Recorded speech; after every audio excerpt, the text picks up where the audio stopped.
How's it going, Yankee fans? Welcome back to Fireside Yankees with your boys, Alex and Ryan. Today we're talking about the back end of the starting rotation, and the Yankees obviously have some decisions to make with Garrett Cole missing a couple of weeks here. They have to find a back-end guy to really support the number 5 spot in this rotation. We know that Will Warren and Luis Gil, we're going to talk about in this episode, have been making a nice little impact during spring training again, it's important to note, spring training, grain of salt, we get it, and we want to talk about some of the encouraging pitch signs from Gil specifically that, coming off a couple of years of injury, he had Tommy John surgery, he only pitched 4 innings last year in the minor league level, and now he's finally back with the Yankees, and he is looking really freaking good. Good enough that he could fill the Johnny Brito role next year, and I think that that's realistic to consider. He could be a spot starter, he can help out of the bullpen. There's a lot of value to Luis Gil as long as he can stay healthy. I think, Ryan, you and I are in the same boat here, thinking that they'll probably ramp him up, not have him start immediately. We think Will Warren will probably get the first crack, but as we get going through the regular season, Gil's value is going to rise, and I think Gil's impact is going to be quite significant. So I think we'll give you guys a little bit of a teaser here into what we're going to see from him. Velocity looks good. The movement looks great. Ryan has a lot of pitch data from spring to give you guys in terms of what to expect from him and why he could be a really good arm. And then, of course, we'll talk for a couple of minutes here about Jordan Montgomery. The Yankees have reconnected with him, and maybe there's a deal to be had. We'll see. We'll see what happens, how it materializes. But Ryan, before we dive into it, how you do today, my friend? I'm doing great. We get an opportunity to talk about, I think, one of the most exciting arms in the Yankee pitching staff, and that's Luis Gil. Now, Luis Gil, he's 25 and hasn't found consistent major league success, but that's not because he hasn't been a good prospect. That's not because it's not like a Davy Garcia, Esteban Florial situation where it's like, yeah, he's put up some fun numbers in AAA, but nobody really wants him on their major league team. Like, the Cleveland Guardians are going to throw Florial out there in their outfield. They have one of the worst outfields in baseball, and he might not start every day. Davy Garcia's with the White Sox, and he's not even going to make their major league team. Again, one of the worst teams in baseball. So, those kinds of players find themselves on those kinds of teams, and that's not an insult to them. I think it's just reading the tea leaves on their market value. Luis Gil's a different situation. Luis Gil hasn't gotten to the major league level consistently because of Tommy John surgery. I think without that Tommy John surgery, at this point in time, we're talking about at least a consistent reliever in this bullpen, if not at least a starting pitcher. He's found that changeup, and that changeup has kind of changed the entire conversation regarding Luis Gil, because if you ask me, okay, on let's say March 28th, right? March 28th or March 22nd. Let's exactly go 1 month ago today. Do you think Luis Gil is ever going to be a starting pitcher? I would go, probably not. Never. He doesn't have a third pitch. It's not going to work. I think the stuff is great, and he'll make for a great reliever, but he'll never make it work as a starter. And then he added just a gross changeup. The thing is nasty. It gets over 10 inches of vertical separation off of his fastball, has a 45.7% whiff rate. What? That's gross. And that's going to help him against left-handed batters who have, historically speaking, not really been as fooled by his fastball-slider combination as they have now with that changeup in the mix. He can also throw that changeup to right-handed batters, and he's gotten swings and misses there. He's altered the shape of his slider, and I'm not saying that to say that it's improved. I don't know if the slider is better or worse, if I'm being honest with you.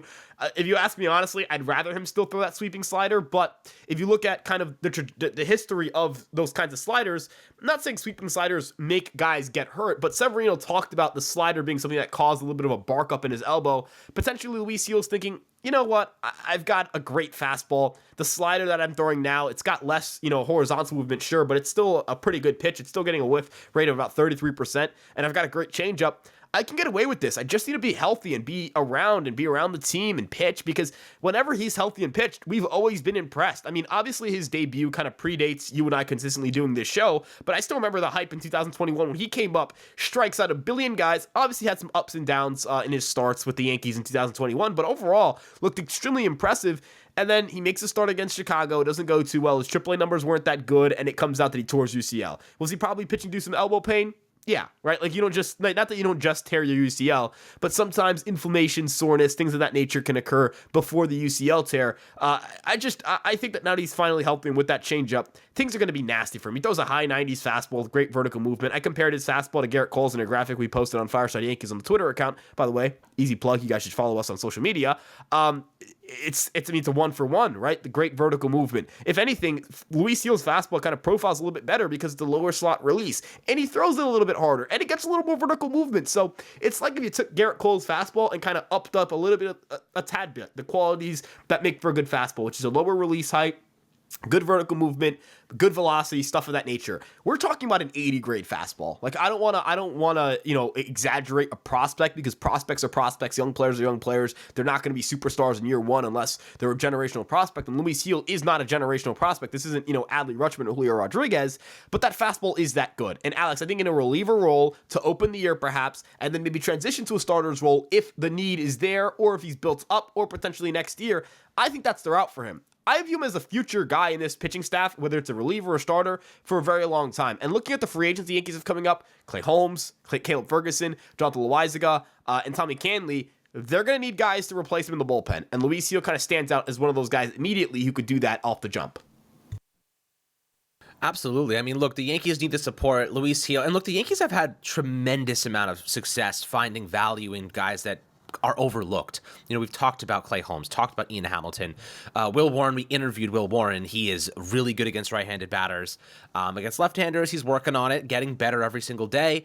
Today is a really big opportunity for those two, though. Gil's going to get the start today against the Mets in about an hour here, so if you're watching this, we'll probably already have some information on how he performed. And then Will Warren's going to back him up. So we're going to get a good, nice look at these two guys before the regular season starts in about 6 days here. So, if I'm the Yankees, I'm thinking maybe you could platoon these two guys in starts. Maybe there's an opportunity for them to say, well, if Luis Gil pitches today and Will Warren comes in after a couple innings and they both look really good, maybe you could pair those two guys as like a de facto starter. Maybe they don't have to be like individuals. It could kind of be a combo package. Kind of a unique take. Teams don't necessarily do that all the time, or rarely ever. But if they like those two guys and they play well off each other, why not give it a shot? Could be kind of a different strategy to utilize, especially because they're both young. You both want them to get some action, and then you kind of ride with the hot hand, see who performs the best, and you kind of just give them the lion's share of the meal.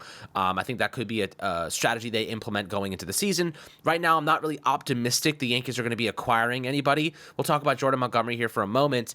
Montgomery, obviously, coming off a World Series with the Texas Rangers, was really, really freaking good last year after he was traded from the St. Louis Cardinals. I think the Yankees know what they're going to get in Montgomery, and they know he's not worth $30 million.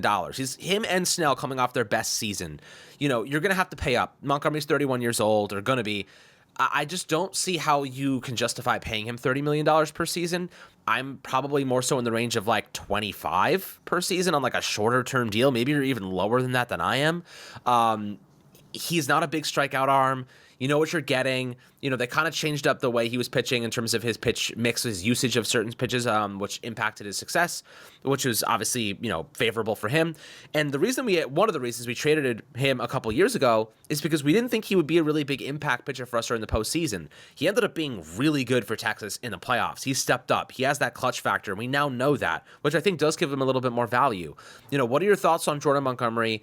I know it's not probable we're going to land him, but why do you think he would be a good fit for us right now? And what do you think a contract might look like? At this point, I think most Scott Boras clients are taking shorter-term deals with opt-outs at higher salaries.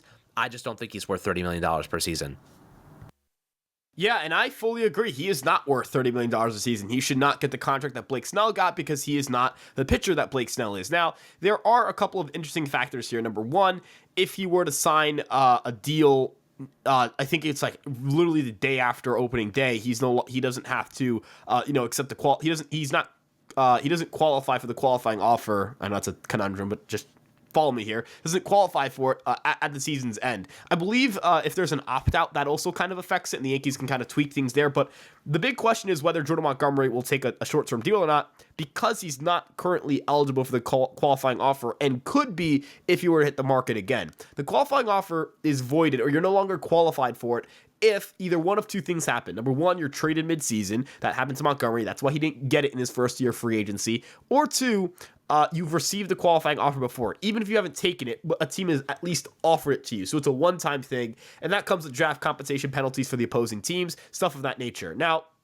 I'm pretty sure that the Yankees would also be in a situation where if they were to extend the qualifying offer and then lose a player because of their financial situation, they wouldn't actually, I don't think teams actually have to pay any compensation picks.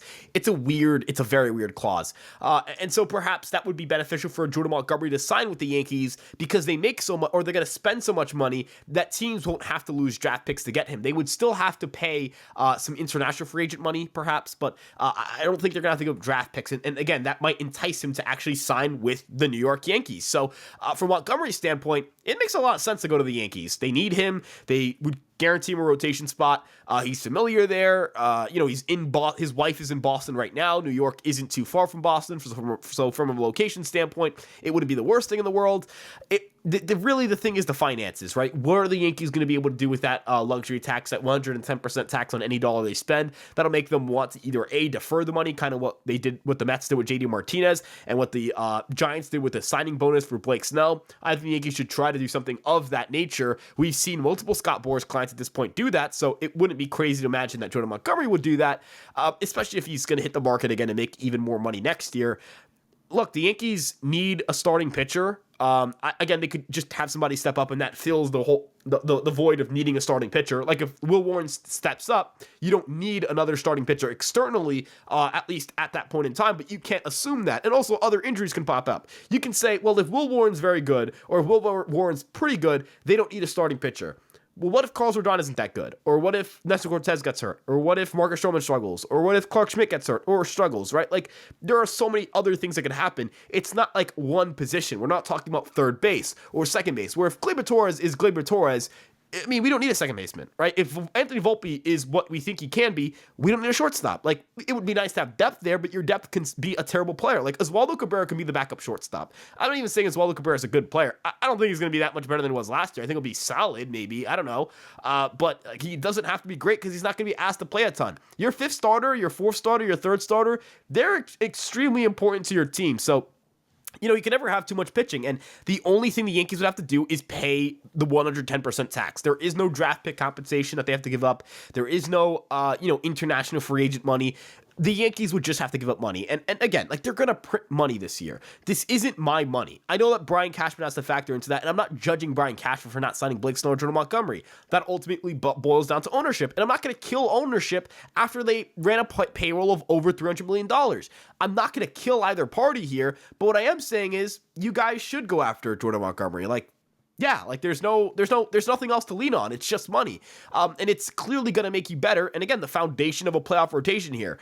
Garrett Cole, let's say you acquire a guy to be your number 2 at the deadline, or Carlos Rodon steps up to be that, or Jordan Montgomery is that, and then you have Rodon or whatever it may be. You have Cole, Monty, and a bounce back Rodon, and then you add a starter at the deadline.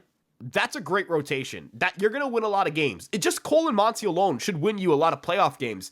As you mentioned, we've seen that he can do in the postseason, and I think he can pitch deep into games. I didn't feel that same way about Blake Snell. I think Blake Snell's going to need a little bit of a ramp up, and I think that's not going to benefit the Yankee bullpen. We just talked about like Luis Seal. What are they going to do there?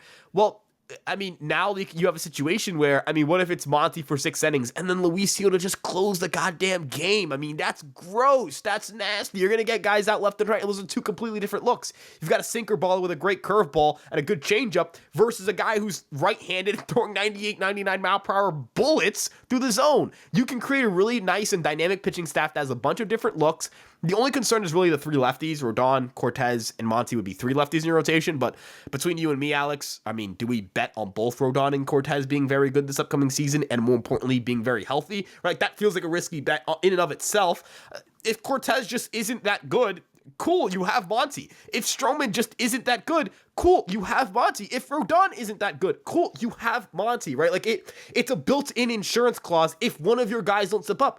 And when Garrett Cole comes back, you're going to be set. Your rotation's going to be great, and you can focus on maybe third base at the deadline or whatever it may be, because third base is a disaster, Alex. I'm sorry. I don't care when LeMahieu comes back.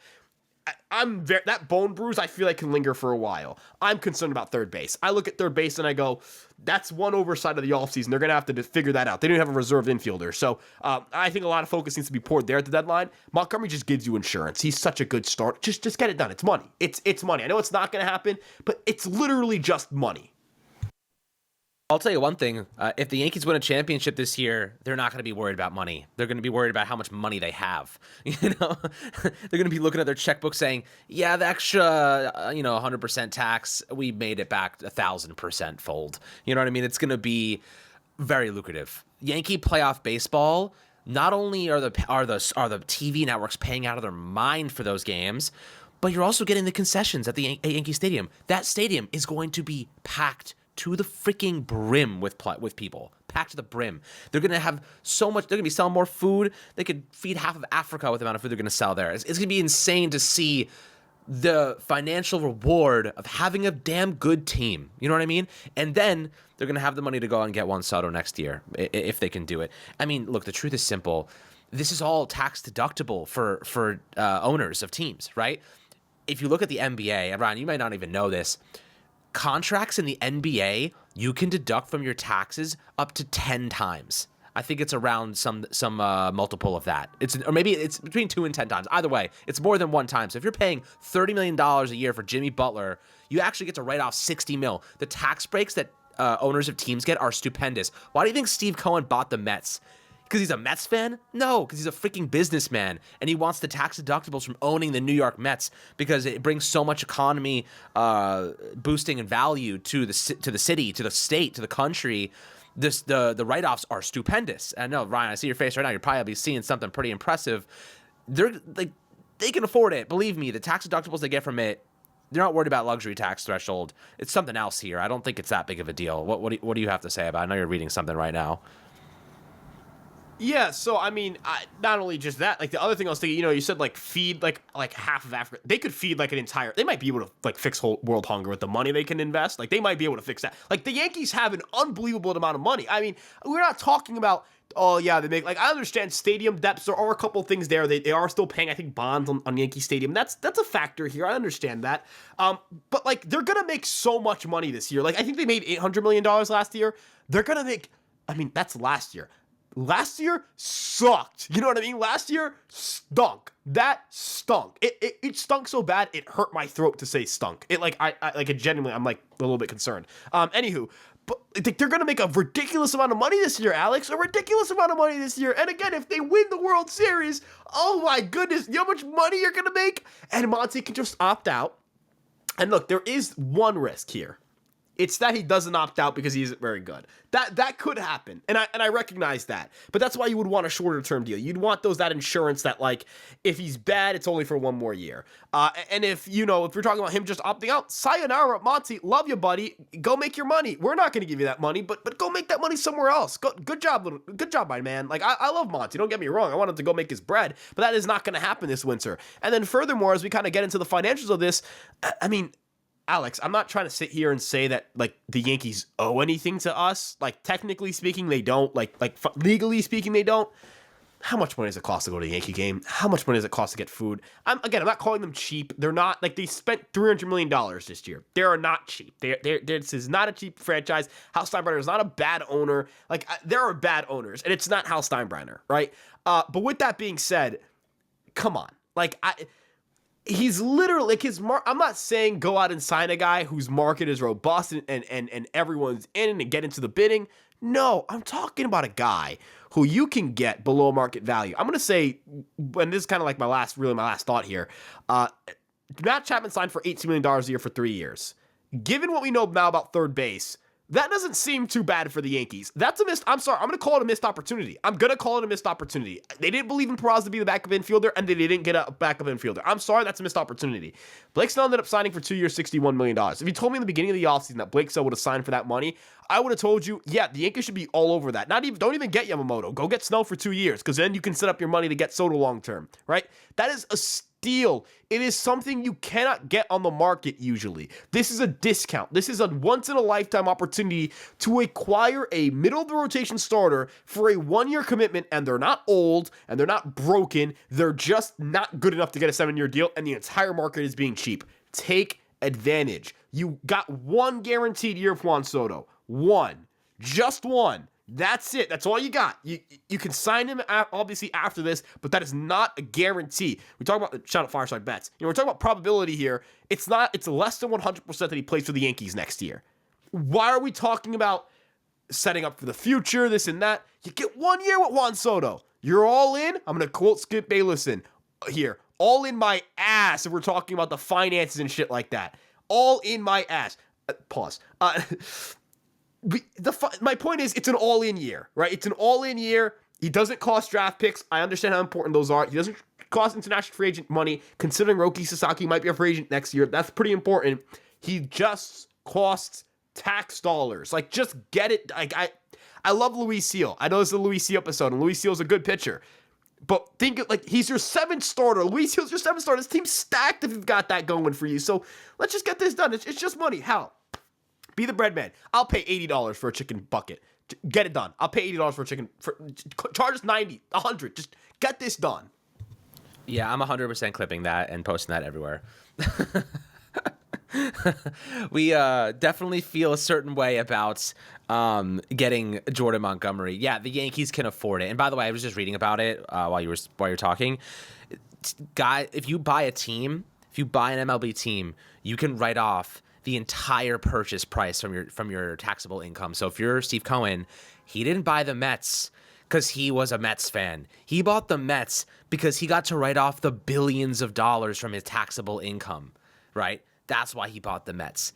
Not because he's a freaking Mets fan. He's a businessman first. Let's get that straight. The consolation prize is that he also gets to influence the Mets long-term financially.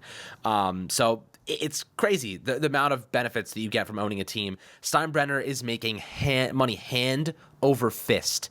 It's not even funny. $30 million to him is a drop in the bucket. It's not even worth looking at. I don't even get the obsession with the luxury tax threshold at that price. $300 million, he's making billions, maybe $1 billion a year from the Yankees over all the licensed products, all the international awareness, the TV deals. He's making more money than God could ever see. And we're worried about a $30 million investment in a pitcher. It's ridiculous to me. It really is. It's stupid. It almost is offensive because of how much we have to pay to go to games, and they're pinching pennies at the luxury tax threshold. It pisses me off, to be quite frank. But we'll see what happens. Maybe they'll make a move. I think they were willing to go for Yamamoto. They missed out on him, but they were willing to go well above that threshold. I think it just comes down to the right deal, and I think Montgomery's going to have to settle for a deal that's well below what he thought he'd get, and the Yankees might be able to get him for pennies on the dollar, screw over Montgomery twice in the better course of 2 years. So we'll see what happens, guys. Always happy to hear your thoughts down below in the YouTube comment section. Make sure to like and subscribe as always, and we'll catch you guys on the next Fireside Yankees episode.